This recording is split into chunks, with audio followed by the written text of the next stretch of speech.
A paz do Senhor Jesus, estamos iniciando mais um Instantes Finais, a sua aula de profecia e de escatologia bíblica no seu lar. Eu quero mais uma vez agradecer por sua audiência, a você que é um telespectador assíduo da Rede Brasil, a você que é aluno dessa aula de profecia, a você que acompanha a nossa programação pela TV ou pela internet, que Deus te abençoe. Que as bênçãos do Senhor Jesus continuem sendo derramadas sobre a sua vida, sobre a sua família. Seja muito bem-vindo aos Instantes Finais. E no programa hoje nós contamos com a participação, mais uma vez, do professor Saulo Soares. Professor Saulo Soares, seja bem-vindo. É um prazer tê-lo aqui conosco mais uma vez. A sua presença enriquece o nosso programa. Nós temos recebido muitos elogios, tanto pessoalmente, quando encontramos irmãos das congregações, quanto também pelas redes sociais. Seja muito bem-vindo ao nosso programa mais uma vez. Obrigado, professor Givanildo, e obrigado às pessoas que nos suportam. Agradeço essas lembranças, esses elogios, sabendo que eu venho com toda alegria, satisfação, porque me é imposta esta obrigação pelo Espírito de Deus. Muito bem. Lembrando que o professor Saulo Soares, ele é professor, ele é teólogo, né? Professor da nossa Escola Teológica Estiadeb, leciona diversas disciplinas, é um servo de Deus que está ensinando a Bíblia há mais de 4 décadas, ele é professor de seminário, ele também é autor de 3 obras, 3 livros que foram editados pela nossa livraria e editora Bereia. O primeiro livro, já há 10 anos aproximadamente, que é A Grande Tribulação, Palco do Anticristo. Para quem deseja conhecer melhor este evento e este personagem, esse livro é extraordinário. Também É Jesus de Nazaré o Messias. Há quanto tempo, professor, esse livro? 5 anos mais ou menos. 5 anos mais ou menos. E o mais recente lançamento, Israel e a Igreja, ontem, hoje e amanhã. Se você ainda não adquiriu esta obra, você pode ir pessoalmente lá na livraria Bereia, que fica ali quase em frente ao Templo Central. Você pode acessar também o site, solicitar e receber no conforto de sua casa. Nós já estamos há alguns meses com essa entrevista abençoada, tem sido de bênçãos para todos nós, inclusive para mim, que sou aluno do professor Saulo Soares, digo isso com muita alegria. E nós estamos estudando esse livro, né? Se você adquirir este livro, faça da sua casa, da sua sala, uma sala de aula.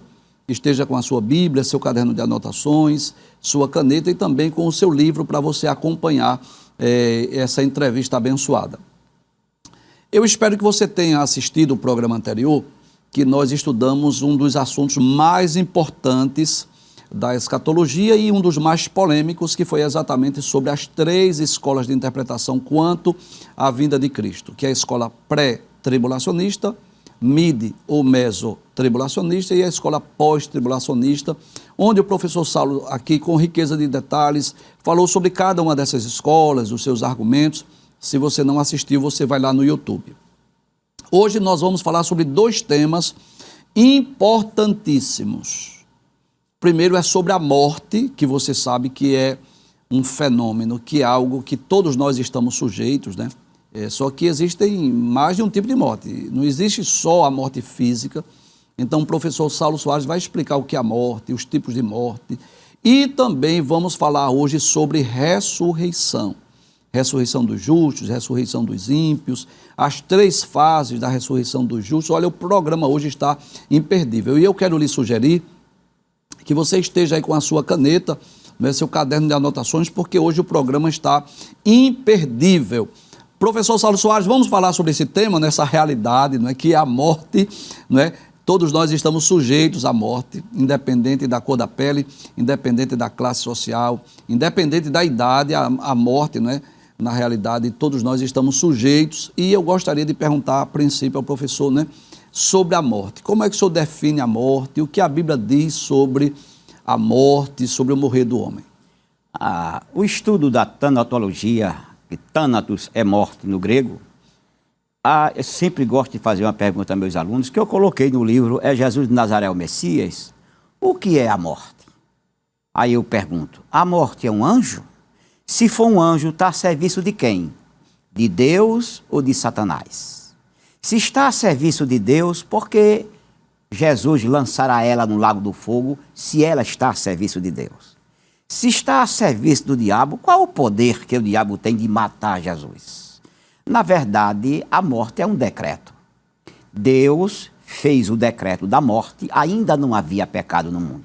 Então podemos dizer, para ficar melhor compreendido, que quando Deus determinou, no dia em que dela comeres certamente morrerás, ele colocou a morte numa dimensão. Quem poderia trazer essa morte à nossa dimensão, a dimensão humana, era o homem, se ele pecasse. Então a morte foi decretada, mas não vivia neste mundo, vivia num decreto, numa dimensão. Quando o homem pecou, trouxe a morte à dimensão. A morte não é um anjo, é um decreto. E ela é o salário do pecado. Por incrível que pareça, ela parece ter corpo, porque ela será lançada no lago do fogo. Incrível isso, né? E as explicações sobre essa área da tanatologia fica complexo, porque praticamente as pessoas não podem conversar com a morte, não podem dialogar com a morte, porque ela não conversa com ninguém. Ela vem e faz o trabalho dela e deixa as pessoas chorando com o seu trabalho. Nós poderíamos dizer também, professor, que a morte ela é uma espécie de uma separação entre a substância imaterial e a substância material, né? Então, quando o corpo físico, quer seja por uma doença, um desastre, um acidente, né? Esse corpo físico não suporta, vamos dizer assim, os órgãos não suportam. Então, ali há uma separação, sai a substância imaterial e espiritual, né? E aí ocorre, e eu estou me referindo, claro, à morte física. Existem outros tipos de morte que o senhor vai falar, né? Então, na verdade, a morte pode ser tida como um decreto, pode ser tida também como um fenômeno e pode ser descrita também como essa separação, né, dessa substância imaterial da substância material, né? Outro fato interessante que eu gostaria de lembrar também é que quando Deus criou o homem para viver infinitamente. É bom lembrar isso, que estava lá no Éden, lá no jardim, a árvore da vida, cujo objetivo era esse, para que o homem pudesse se alimentar do fruto e viver infinitamente. Então, no projeto, que eu vou chamar de projeto original de Deus, não estava inclusa a morte. A morte entrou no mundo como uma consequência do pecado. Significa dizer que se Adão não tivesse comido do fruto que Deus havia proibido, a morte não existiria. E ainda hoje Adão, Eva, Caim, Caim e Abel, todos estariam vivos ainda, não é? Mas por causa da desobediência do homem, não é? Quando o homem comeu do fruto que Deus havia proibido, a morte passou a fazer parte da história da humanidade. Paulo diz isso em Romanos capítulo 5, versículo 12. Como por um homem entrou o pecado no mundo e pelo pecado a morte, assim a morte passou a todos os homens, por isso que todos pecaram. Então nós vamos perceber que a morte, na verdade, é uma espécie de uma sentença, um juízo de Deus por causa da desobediência do homem. Então, professor, o que a Bíblia diz sobre o morrer do homem, o senhor gostaria de explicar mais alguma coisa dessa tela? Posso falar? Posso sim. Em Gênesis, lemos tudo isso que o senhor falou. Então Deus plantou o jardim, mandou Adão comer, trabalhar nele, e disse, ali está, daquela árvore do conhecimento do bem e do mal. Era um teste. Porque, professor Givanildo, nós sabemos, os salvos sabem, que para receber a gratuidade da vida eterna, tem que ser testado. Embora tem pessoas que digam que Deus salva antes da fundação do mundo, já tem as pessoas salvas. Na verdade, a Bíblia diz que o reino do céu é tomado à força. Há uma determinação, há um esforço. E por incrível que pareça, Satanás tomou a serpente e foi tentar Eva. E quando ao tentar Eva, ela inverteu a conversa e Eva comeu do fruto. Certamente, eu penso, repetindo, que Eva comeu do fruto e levou para Adão. Se ela comeu do fruto, ninguém pecou. Porque a ordem é ao cabeça, isso. A Adão. Adão era o representante da raça humana, o administrador da criação de Deus. Isto. Se Eva comeu do fruto, se ela comeu do fruto, que eu creio que comeu antes de levar Adão, quando ele viu que Eva comeu do fruto, ele disse, espera aí, Deus não disse, se comesse certamente morreria? Mas só que Adão não entendia que ele era o cabeça, ele é o chefe, e se ele é o cabeça e a cabeça, a boca fica na cabeça. Então, para o fruto entrar, para ir fazer mal, teria que passar pela cabeça por Adão. Quando ele come, os olhos de ambos são abertos e ele descobre que estavam nus. Aí Deus vem para fazer o julgamento. Por quê? Deus havia dito. E uma coisa que Deus não tolera é que desobedeçam a sua palavra. Ele dá os caminhos, ele dá os conselhos, ele mostra a verdade, mostra aquilo que não se pode fazer. E quando no julgamento, ele disse assim: no suor do teu rosto comerás o teu pão, até que tornes a terra, porque dela foste tomado. Porquanto és pó, e em pó te tornarás.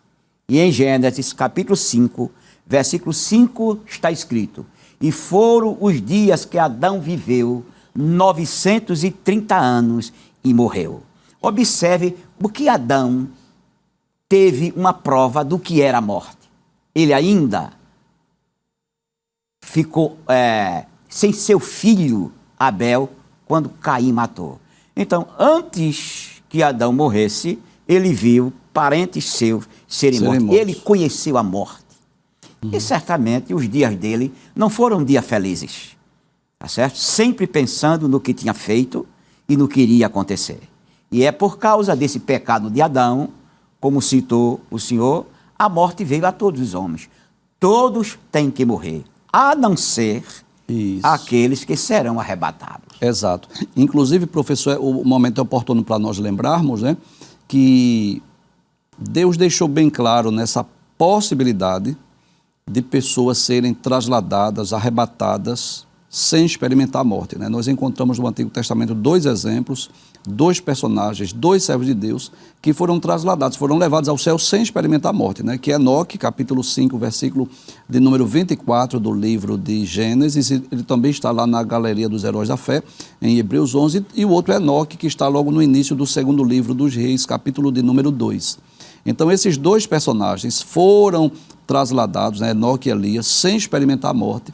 E isso é uma prova clara e evidente de que é possível sim um ser humano morar no céu. Agora, claro que antes será transformado. E fazendo menção aqui a uma profecia de Paulo, na primeira carta aos Coríntios, capítulo 15, versículos 51 e 52, Paulo diz: eis aqui vos digo um mistério. Na verdade, nem todos dormiremos, mas todos seremos transformados. No momento, no abrir e fechar de olhos, ante a última trombeta, porque a trombeta soará. Os mortos ressuscitarão incorruptíveis e nós seremos transformados. Quem serão esses que serão transformados? A igreja que estará viva e será arrebatada sem experimentar a morte. Então, embora a morte seja uma realidade para todos, né? A morte tanto pode ceifar a vida de uma criança, um feto ou um embrião no ventre da mãe, como pode ceifar a vida de um bebê recém-nascido, como um idoso, um ancião de mais de 100 anos. Enfim, todos nós estamos sujeitos. Agora, a verdade é essa, que nós, servos de Jesus, nós estamos nessa expectativa, que a gente pode morrer ou não, porque estamos esperando o arrebatamento a qualquer momento. Mas, professor Saulo, é verdade que a morte mais conhecida é a morte física, não é? Todos nós já tivemos oportunidade de sepultar algum parente, amigo, irmão, e essa é a mais conhecida. Mas quando lemos a Bíblia, nós vamos perceber que esse não é o único tipo de morte. Existe, na verdade, outros tipos de morte. Quais são os tipos de morte? Quantos e quais são os tipos de morte? Os tipos de morte são 3, né? Referente ao homem, eles são 3. Quais são eles? A morte física, ou morte do corpo, a morte espiritual e a morte eterna. Esses 3 acompanham o homem.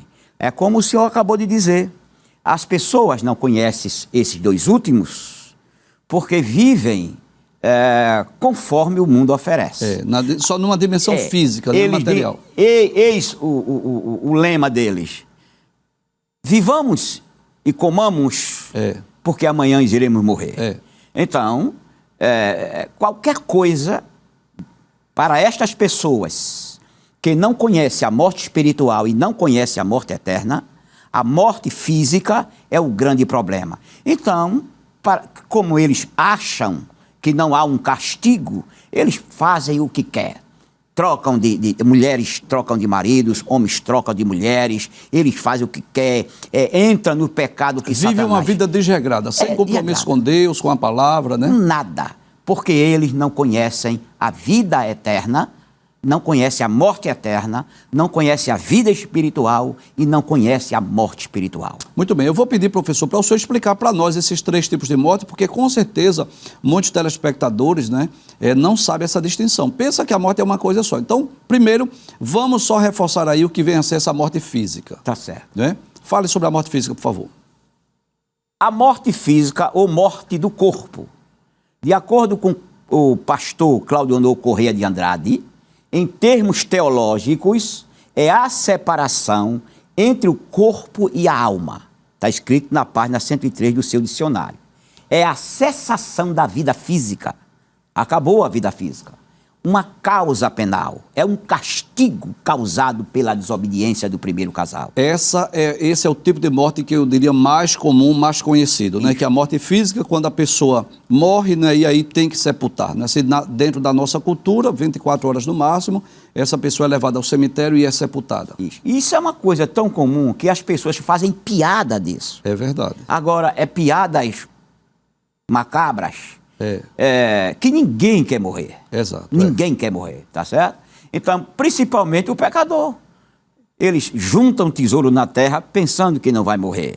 Quando, de repente, a morte chega, ele vai embora e a briga fica pelo que ele acumulou.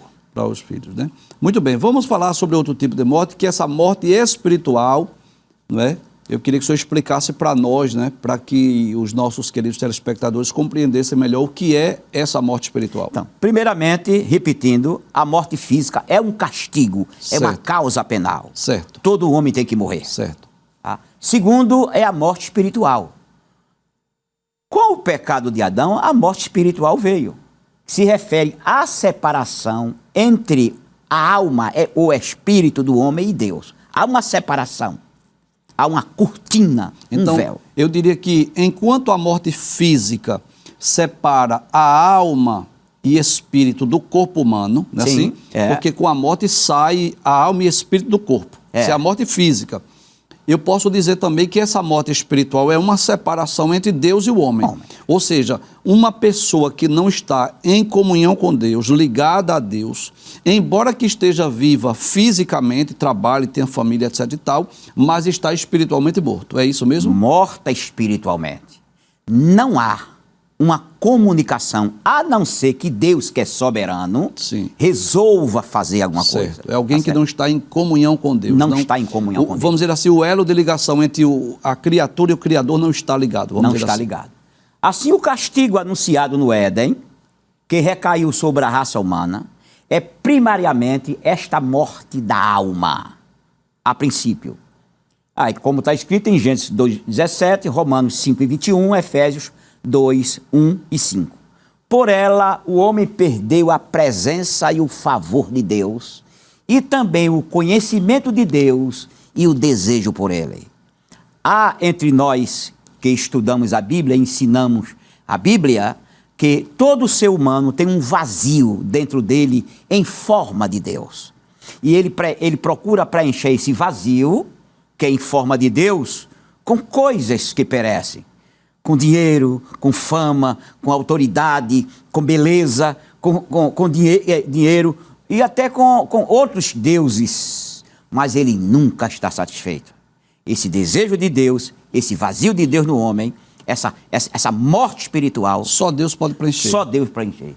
Este estado de morte não é um estado de morte definitivo. Olha a boa notícia. Que coisa maravilhosa, né? É ainda a esperança mediante o arrependimento para a salvação. Então, assim, vamos pensar.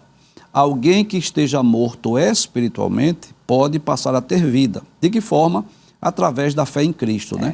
Então, quando nós estamos pregando o Evangelho, em outras palavras, né, dentro desse contexto, ou contextualizando essa aula hoje, é como se nós estivéssemos oferecendo às pessoas essa vida espiritual que somente Cristo pode oferecer.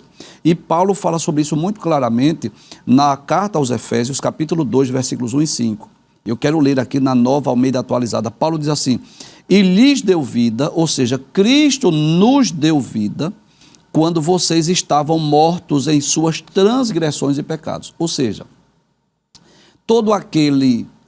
aquela pessoa que teve um encontro com Cristo, é como se ele tivesse experimentado uma ressurreição espiritual. É como se ele tivesse outrora morto em ofensas e pecados, e a partir do momento que ele crê em Cristo, ele passou a ter vida. Versículo 5, Paulo diz: e estando nós mortos em nossas transgressões, ou seja, aqui não é morte física, é morte espiritual. Nós estávamos mortos em nossas transgressões, Cristo nos deu vida, né? Deus nos deu vida juntamente com Cristo. Então, na verdade, essa morte espiritual é a separação do homem de Deus, mas eu gostei muito dessa frase, professor, que esse estado de morte não é definitivo. Ou seja, alguém que está morto espiritualmente, ele pode passar a ter vida. Ou seja, este elo de ligação pode ser ativado, vamos dizer assim, através da evangelização, através do arrependimento da fé, essa pessoa passa a ter uma vida espiritual. Espiritual. Muito bem. Eu, por exemplo, eu já falei aqui, sou nascido no Evangelho. Quando meus pais partiram, eu tinha 9 e 10 anos. E voltei para a igreja com 25. Nesse período de 15 anos, eu fui uma pessoa revoltada. Eu era um pseudo-ateu, porque eu não acredito que exista ateu de verdade. Eles dizem tanto que são ateus que terminam se convencendo. Era o meu caso. Mas lá no fundo da minha alma, eu dizia... O vazio estava lá. Sim. E sabe como é esse vazio? Eu olhava para dentro de mim e via que faltava água. Aí eu dizia... se existisse Deus. Observe, nascido no Evangelho. Exato. Se existisse Deus. Se existisse Deus, os meus problemas seriam resolvidos. Esse grito dentro de mim, esse clamor dentro de mim, é o vazio de Deus, certo? Que eu acredito que o ser humano, quando ele para pensar, ele raciocina assim. Minha felicidade, professor Givanildo, que eu pensei nisso jovem ainda. Isso. Mas tem pessoas que chegam à velhice e nunca parou para pensar nisso. Exato. Aí morre nos seus pecados. Inclusive, professor, lá no nosso seminário teológico, uma das disciplinas que eu mais gosto de lecionar são os fundamentos da evangelização. Gosto muito de falar sobre evangelismo, a missão da igreja, né? E é muito comum essa pergunta: professor, como é que nós vamos evangelizar um ateu, já que o ateu diz que não crê em Deus, não crê na Bíblia? Então fica até difícil nós argumentarmos, porque qualquer texto bíblico que nós vamos ler, ele vai dizer: não acredito na Bíblia, a Bíblia foi escrita por homens. Qualquer experiência que nós vamos contar, ele vai atribuir aquilo à coincidência, né? Então, sei lá, a gente vai contar um milagre ou algo sobrenatural, ele vai achar que aquilo foi uma coincidência e que a gente que é crente diz que foi Deus. E a minha sugestão é sempre essa. Primeiro, nós podemos provar que Deus existe pela criação, né? O salmista no Salmo 19 e o apóstolo Paulo em Romanos capítulo 1, versículo 19, deixam bem claro isso, que os céus manifestam a glória de Deus e o firmamento anuncia a obra de suas mãos. Então, qualquer pessoa que vai, por exemplo, numa galeria onde tenha obras de artes, quadros, esculturas e pinturas, ele não precisa ver o artista, mas ele sabe que o artista existe. Então, a perfeição e a beleza do universo não pode ser explicada senão através de um ser que é criador, um ser inteligente, que criou todas as coisas boas e perfeitas. E eu sempre sugiro também aos queridos alunos que orem a Deus para Deus dar uma experiência sobrenatural aos ateus. Essa é a verdade. Qualquer pessoa que se diz ateu, estando lá sobrevoando o espaço num avião, basta uma turbulênciazinha para ele dizer: ai meu Deus, né? Então, na verdade, professor, nós vamos perceber que as pessoas às vezes querem duvidar da existência de Deus, mas Deus existe e é o ser real. Então, uma pessoa que está... Por que falamos sobre o ateísmo? Porque o ateu também é uma forma de morte espiritual, o ateísmo, né? Uma pessoa que se diz ateu está morto espiritualmente, né? Está separado de Deus, não está ligado a Deus. Mas existe ainda um outro tipo de morte, sim, que essa, acredito ser a mais terrível de todas. Essa é. Parece que essa aí é uma situação irreversível, né, professor? Essa é irreversível, porque é a separação definitiva entre o pecador e Deus. É mais do que morte espiritual. No Apocalipse, a morte eterna é visto como a segunda morte, que é o lago do fogo. A morte eterna é o ápice ou a culminação da morte espiritual. É onde a morte espiritual recebe seu pagamento. Quando haverá separação entre o perdido, num sofrimento eterno, e Deus. Na morte espiritual, há uma separação entre Deus e o homem. Mas ele folga, ele dança, ele brinca, ele zoa das pessoas, zoa do evangelho, descrê, fala bobagem. Morrendo nesse delito e pecado, ele vai viver num sofrimento eterno, separado de Deus. Assim como houve um decreto divino para a morte vir a existir, Deus providenciou também ressurreições para o gozo dos salvos e a vergonha dos perdidos. Mas eu acho interessante essa morte eterna. Não tem mais jeito.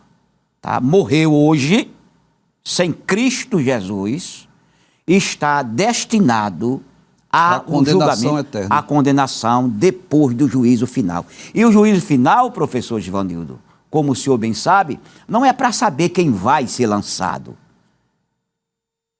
É segundo as suas obras. É julgar o grau de sofrimento também. O grau de sofrimento que cada um experimentará. Então, professor, para a morte física, ainda existe uma esperança que é a ressurreição, né? Porque todos os mortos hão de ressuscitar, e para os salvos, como disse Paulo na primeira epístola aos Tessalonicenses, Paulo disse que a gente não deveria ficar triste acerca dos que já morreram, né?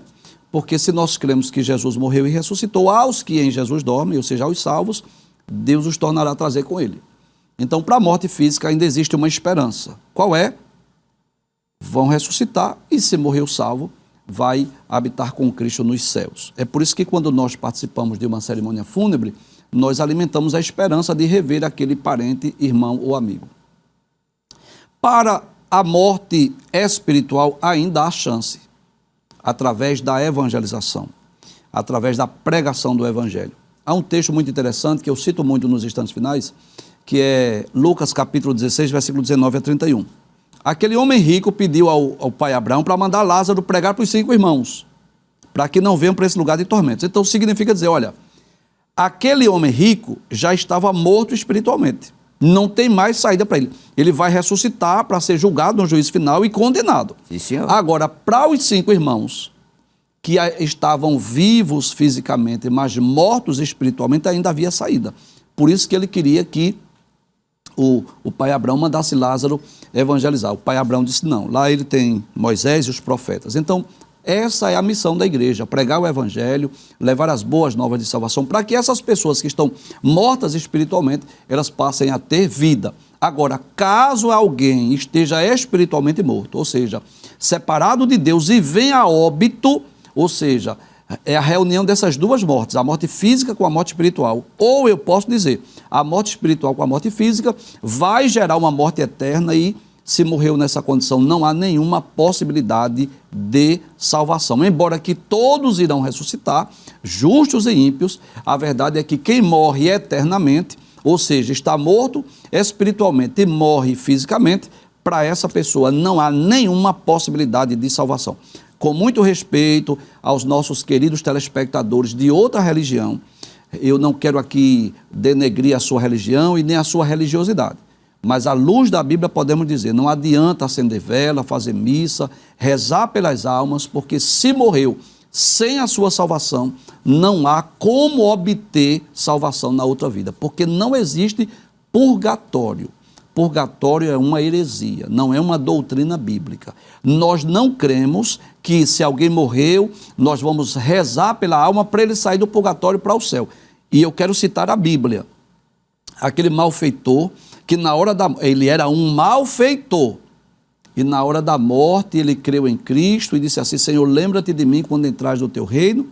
Jesus não disse que ele iria para o purgatório, Jesus não disse que a família dele deveria rezar pela sua alma, em lugar nenhum da Bíblia manda-se rezar pelas almas dos mortos. A Bíblia diz o inverso, que está ordenado ao homem morrer uma vez, vindo depois disso o juízo. Jesus disse àquele malfeitor, digo que hoje estarás comigo no paraíso. E uma outra coisa, como o senhor acabou de citar, porque o capítulo 16 de Lucas, a história do rico e do Lázaro, não é uma parábola. Sim, é um fato real. É um fato real. E as pessoas perguntam, onde é que eu encontro a verdade? Bem, Jesus mostrou. Moisés e os profetas, que é o Antigo Testamento. Isso. Ora, a Bíblia, nossa Bíblia, é feita do Antigo Testamento, ou seja, os 5 livros de Moisés e os profetas, que o Senhor tem falado aqui nos instantes finais. E o Novo Testamento é a história do homem que disse que ele e os 5 irmãos tinha Moisés e os profetas. Agora ainda quero acrescentar. Uma certa vez eu conversando com um homem de uma cultura lá em cima, e eu até com receio de conversar com ele, eu não sabia da ignorância que essas pessoas têm a respeito de salvação. E eu conversando com ele sobre Jesus, ele elogiou Jesus, disse, era um homem perfeito, um homem que não tinha mentira, só falava a verdade. Aí perguntei para ele, aí eu acrescentei, e era Deus? Ele disse, Deus não. Aí eu mostrei na Bíblia que ele era Deus. O senhor acabou de dizer que era um homem que não mentia e que só falava a verdade. E ele disse que é Deus e o senhor acabou de dizer que ele não era Deus. Então, o senhor acabou de chamar ele de mentiroso. Então, o Senhor Jesus é Deus e disse que a salvação se encontra nele, que é a palavra de Deus. Então, através de Cristo que o homem passa a ter vida. Eu diria, professor Saulo, que o programa hoje, ele é uma oportunidade para nós fazermos uma autoanálise, né? Aqueles que já partiram, aqueles que já morreram, aqueles que já foram sepultados, não compete a nós agora julgarmos, né? A própria Bíblia diz isso, que está ordenado aos homens morrerem uma vez, vindo depois disso o juízo. Agora, nós que estamos vivos, é bom nós fazermos uma autoanálise para saber qual é a nossa condição, não é? Se nós estamos vivos fisicamente e espiritualmente. Quem são essas pessoas, professor, que estão vivas fisicamente e espiritualmente? São pessoas que estão vivas, trabalham, têm família, estudam, enfim, e estão em comunhão com Deus, né? Desfrutaram desse privilégio de receber o que nós chamamos de ressurreição espiritual. Tiveram um encontro com Cristo. Então, são pessoas que estão ligadas com Deus, são filhos de Deus, se tornaram filhos de Deus, como diz João capítulo 1, versículos 11 e 12, né? Que Jesus veio para os seus, falando acerca dos judeus, e os seus não o receberam, mas a todos quanto receberam, deu-lhes o poder de serem feitos filhos de Deus aos que creem no seu nome. Mas, com certeza, nós temos também telespectadores que estão vivos, claro, trabalham, estudam, têm família, etc., mas talvez não estejam ligados a Deus, ou já tiveram contato, uma comunhão com Deus, e por alguma razão, por algum momento, parou, esfriou na fé, afastou-se de Cristo, enfim, estão precisando mais uma vez ser ligado a Cristo, precisa mais uma vez experimentar essa vida espiritual. E eu quero lhe dizer que hoje, não é, Deus está lhe dando essa oportunidade de fazer essa autoanálise, de refletir sobre a sua vida e lembrar desta verdade, que para aquelas pessoas que estão espiritualmente mortas, ou seja, que ainda não morreram fisicamente, mas não estão ligadas a Cristo, a videira verdadeira, ainda há uma chance, ainda há uma possibilidade. Você pode hoje crer em Cristo, você pode hoje receber Jesus como seu Salvador, você pode hoje receber essa vida espiritual que só Cristo pode oferecer. Jesus disse assim, eu sou o caminho, a verdade e a vida, e ninguém vem ao Pai senão por mim. E é bom nós pensarmos nisso, sem querermos amedrontar ninguém, porque esse não é o nosso objetivo, é nós pensarmos nessa verdade, que geralmente a morte não manda avisos. Eu estou falando da morte física. Eu digo geralmente porque às vezes pela idade, pela doença, pela enfermidade, às vezes acontece aquele caso de alguém estar hospitalizado e os médicos, né, diagnosticarem, dizer assim, olha, o caso é difícil, às vezes até a medicina, os médicos dizem assim, só tem tantos dias de vida, né? Às vezes chega até o médico a dizer assim, olha, no máximo 24 horas essa pessoa vem a óbito, e só não vem se for uma intervenção divina. Mas às vezes, a maioria das vezes, a morte chega de forma inesperada. É alguém que vai trabalhar e teve um acidente, um desastre, um ataque fulminante, não é assim? Às vezes a pessoa foi vítima de uma bala perdida, enfim, a gente não sabe quando vamos passar para a eternidade. Nós não sabemos quando é que a morte física vai chegar. É por isso que nós precisamos ter essa comunhão com Deus enquanto estamos vivos, né? tanto estamos aguardando, porque nós salvos, nós cristãos, nós evangélicos, nós estamos dessa iminência de que Cristo pode vir a qualquer momento, Ele pode vir buscar a sua noiva, pode vir buscar a sua igreja, e a qualquer momento nós sermos arrebatados, mas também estamos prontos para a morte física. A verdade é essa, que enquanto nós pregamos o Evangelho, muitas pessoas adiam, olha, hoje não, deixa eu me preparar primeiro, né? Quem sabe no outro dia, outra oportunidade, e às vezes a pessoa vai adiando, e quando menos espera, a morte chega primeiro. E, mais uma vez, citando esse texto, né, de Lucas capítulo 16, versículo 19 a 31, aquele homem rico que estava no lugar de tormentos, para ele a situação era irreversível, como já disse aqui o professor Saulo, quando a pessoa morre fisicamente e já estava morta espiritualmente, não há nenhuma possibilidade de salvação. Então ele estava pedindo ao pai Abraão para que mandasse Lázaro pregar para os irmãos dele, como quem diz assim, pode ser que eles sejam salvos, porque para ele não tinha mais saída. Então, o momento oportuno para que você, querido telespectador, faça uma análise da sua vida, não é assim? Para saber como está a sua condição espiritual. Jesus, em certa ocasião, falou, não é, sobre um homem que sua terra havia produzido bastante e havia recolhido muitos trigos dos seus celeiros. E aquele homem disse assim, eu vou derribar esses celeiros, eu vou construir celeiros maiores, eu vou dizer à minha alma, come, bebe, folga. Quando ele ouviu a voz de Deus dizendo assim, louco, insensato, né? Louco aí tem sentido. Se hoje pedirem a tua alma, o que tu tens preparado, para quem será, não é? Então, às vezes as pessoas trabalham tanto, correm tanto, fazem tantos investimentos, adquirem tantos bens terrenos aqui na terra e não alcançam o bem maior da vida, que é a salvação. E eu quero lhe dizer nessa noite que Jesus te ama, que Deus tem um plano em tua vida, que Ele deseja salvar a sua alma, que Deus não quer que ninguém vá para o inferno. Agora, para que o homem seja salvo, ele precisa fazer a sua parte. E para você experimentar essa ressurreição espiritual, você precisa crer em Cristo. O senhor falando aí da iminência da morte para muitos, isso. Eu lembro de um dos meus cunhados, né? Ele já estava aposentado, era dia de pagamento, certo? E eram umas 10h30 para 11 da manhã, ele disse para a esposa dele, eu vou receber dinheiro, nós vamos almoçar. Ele já estava sentado de bermuda, já pronto, e ela entrou no quarto para se trocar, para vir para saírem. Quando ela estava no quarto, escutou, foi abatida, um barulho. Quando voltou, ele tinha tido um infarto, meteu a cabeça, levaram ele para o hospital, fizeram tudo, mas ele veio a óbito. Então, nunca ela almoçou com ele depois disso. Ele morreu. Ele esperava almoçar, ela esperava almoçar com ele, recebeu o dinheiro, voltar para casa. Morreu. Acabou-se. Foi por isso que nós dissemos, né, que nem sempre a morte manda aviso. Muitas pessoas, né, partem desta vida de uma forma súbita, de uma forma inesperada, quer seja um ataque fulminante, quer seja um desastre, um acidente, uma bala perdida. E a verdade é essa, nós precisamos sempre estar prontos, estarmos preparados.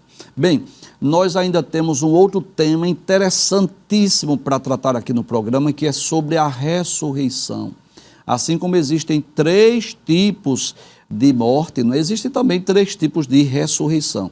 Ressurreição de mortos, ressurreição dos mortos e dentre os mortos, que o professor Saulo Soares vai estar explicando para nós na próxima entrevista. Nós vamos dar um intervalo agora, nós vamos voltar dentro de instantes, vamos responder algumas perguntas, ler algumas mensagens. Até já.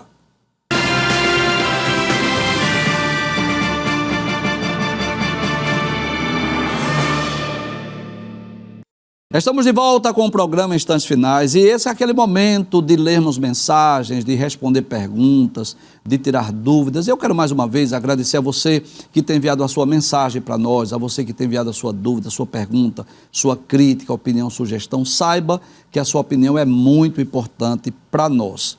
E eu gostaria de fazer um pedido, sempre que você enviar uma mensagem, uma pergunta, Por favor, se identifique, diga o seu nome, a sua igreja, a sua cidade. Nós teremos o maior prazer de ler a sua mensagem e responder a sua pergunta aqui nos instantes finais.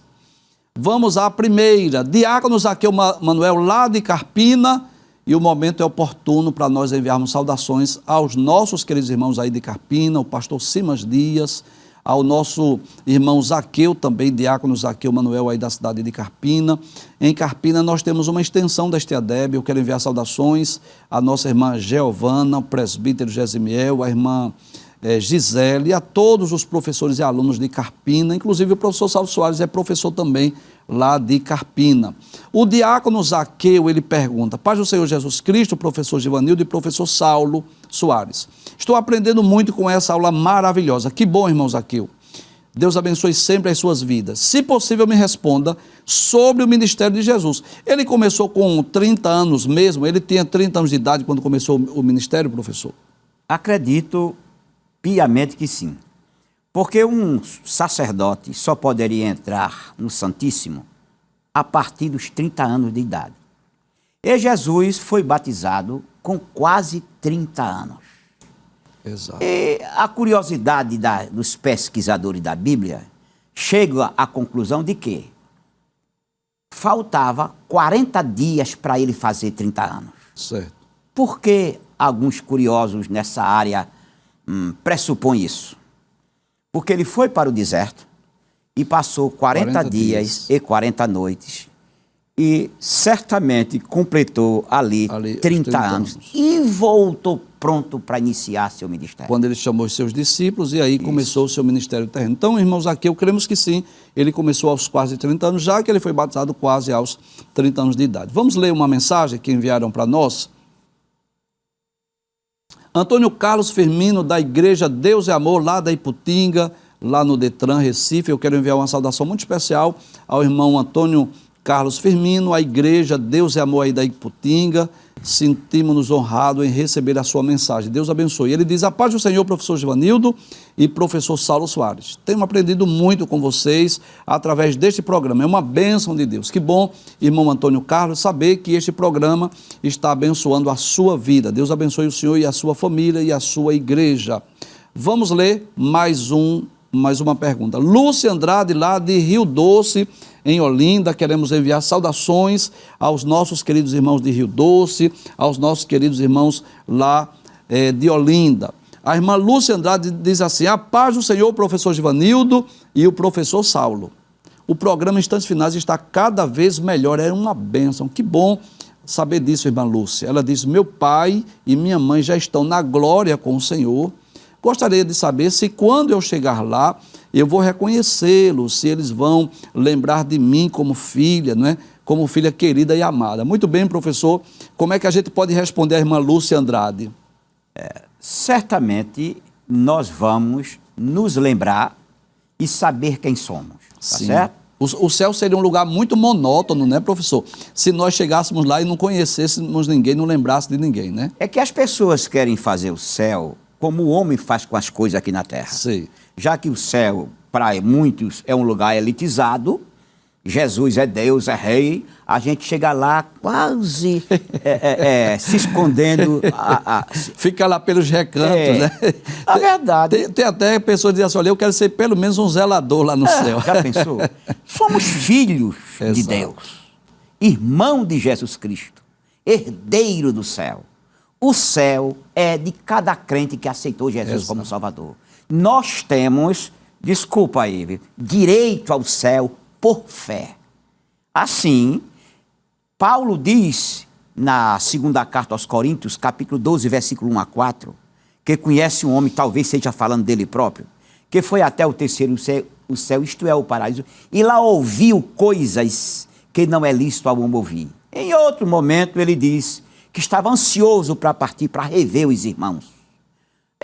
Acreditamos, por outros pontos, que nós vamos nos conhecer no céu e nos lembrar. O senhor citou num dos programas, lá no capítulo 6 do Apocalipse, as almas que foram decapitadas. Isso, elas lembram, né? Lembra do que aconteceu e ainda se lembram das promessas bíblicas que elas serão vingadas. Isso. Portanto, a resposta da nossa irmã Lúcia Andrade, se vão lhe recordar como filha querida, sim.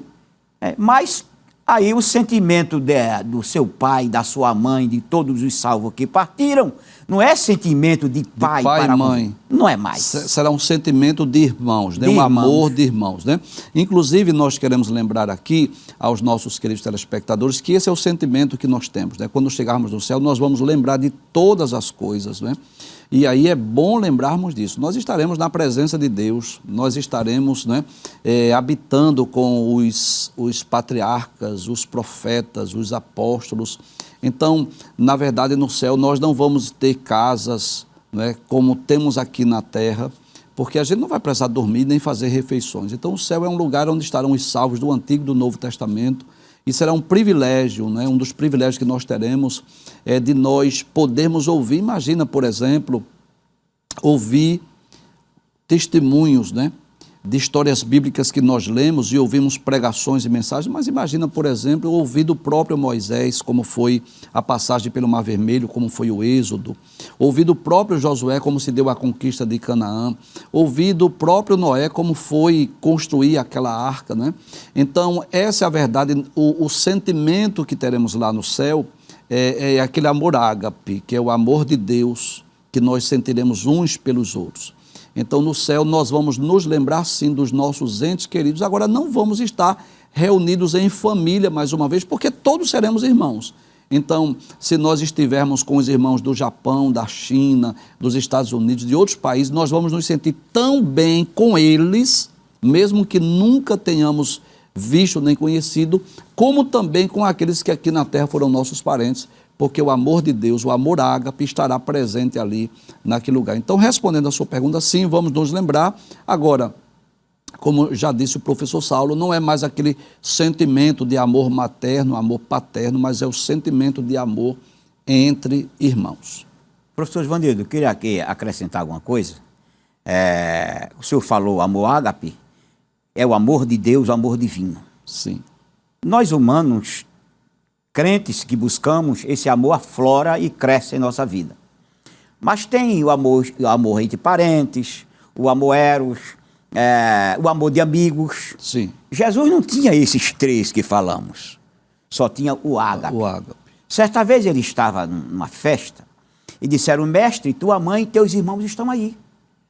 Como quem diz: olha, os teus parentes estão aí. Certamente nós vamos colocar eles numa mesa, colocar cadeira, servir as melhores comidas.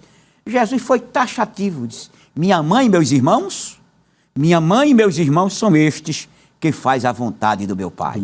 Está aí como seremos tratados, todos irmãos. Todos irmãos. Muito bem. Vamos ler uma mensagem?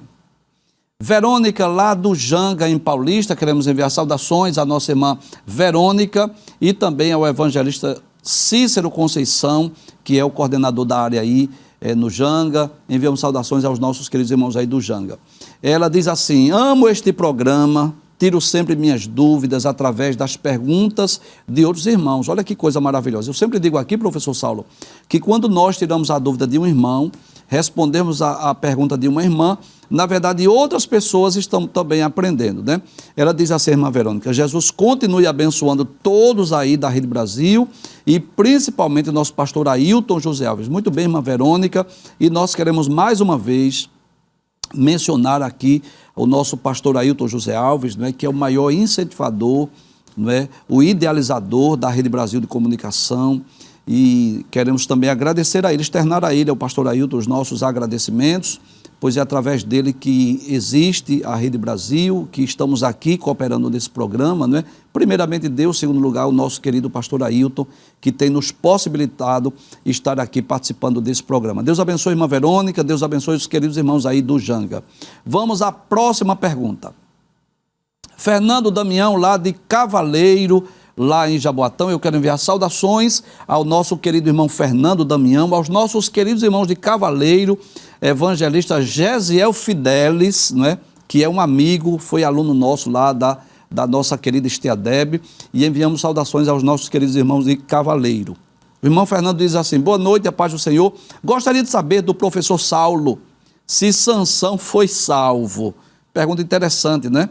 pois ele não se suicidou quando derrubou os pilares do palácio, ou seja, será que ele foi salvo, já que ele se suicidou? É a pergunta do irmão Fernando. E, consequentemente, veio a óbito. Ele alcançou a salvação mesmo assim? Professor, o que é que nós podemos responder ao irmão Fernando Damião? Eu acho interessante, professor Gianildo, que essas perguntas que nos vêm, nós já ouvimos em salas de aulas dezenas e dezenas de vezes. Geralmente os alunos perguntam, né, sobre Salomão, Sansão, né? Salomão não se suicidou. Sansão. Desculpa, Sansão não se suicidou. Ele cumpriu a vontade de Deus. Sim.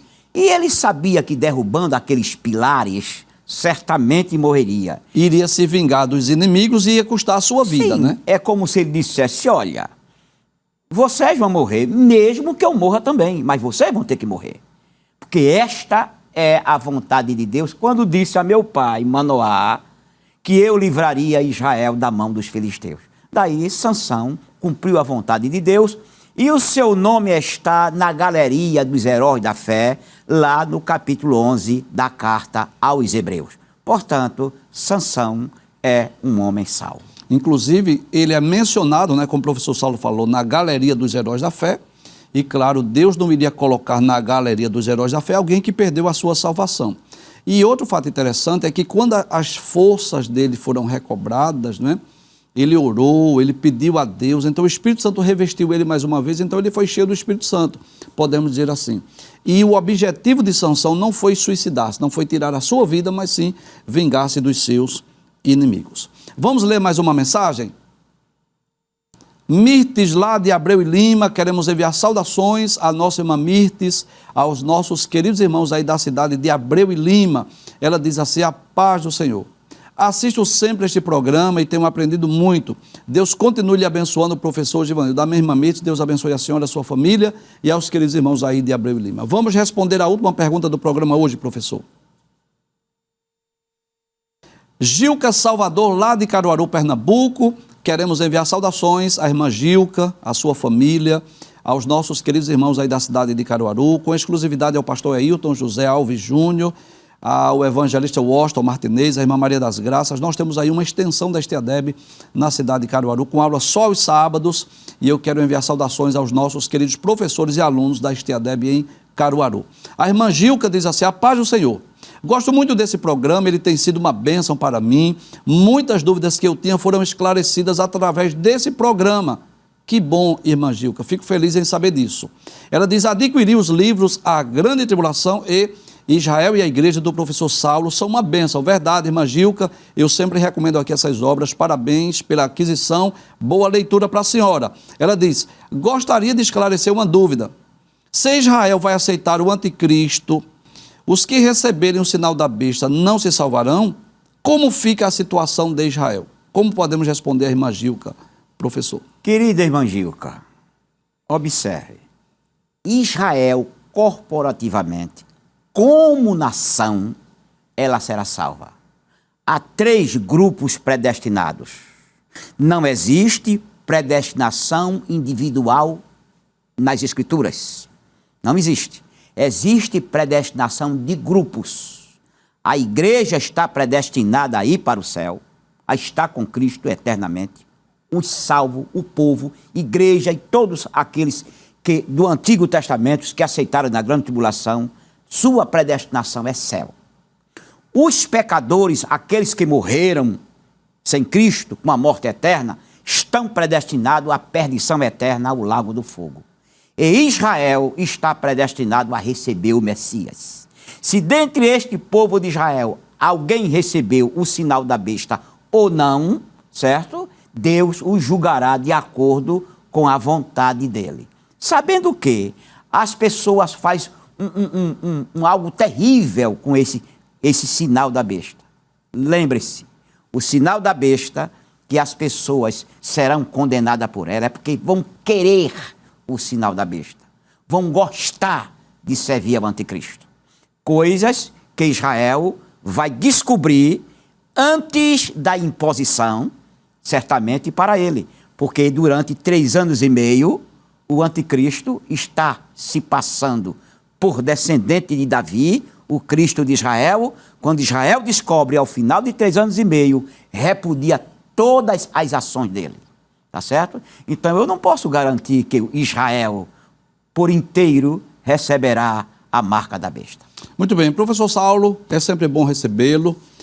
Mais uma vez a gente lembra, né, nas quartas-feiras a audiência, graças a Deus, vai lá para cima. Tem sido muito boa essas entrevistas. Eu quero louvar a Deus pela sua vida, agradecer por essas entrevistas maravilhosas e deixo espaço aí para suas considerações finais. Obrigado, professor Gevanildo, e aos irmãos e amigos que nos veem, que nos ouvem. Um abraço a todos vocês. Continue firme no programa Instantes Finais. Lembrando que nas segundas e terças-feiras nós continuaremos com a temporada sobre a atualidade da mensagem dos profetas maiores. Estamos estudando o livro de Isaías nas quartas-feiras às 21h30 e o reprise aos domingos às 17h30. Continuaremos com o professor Saulo Soares. Na próxima semana nós vamos estudar sobre a ressurreição ou os 3 tipos de ressurreições. Até o próximo encontro, se Deus assim nos permitir. A paz do Senhor Jesus. Não esqueça, nós estamos nos instantes finais.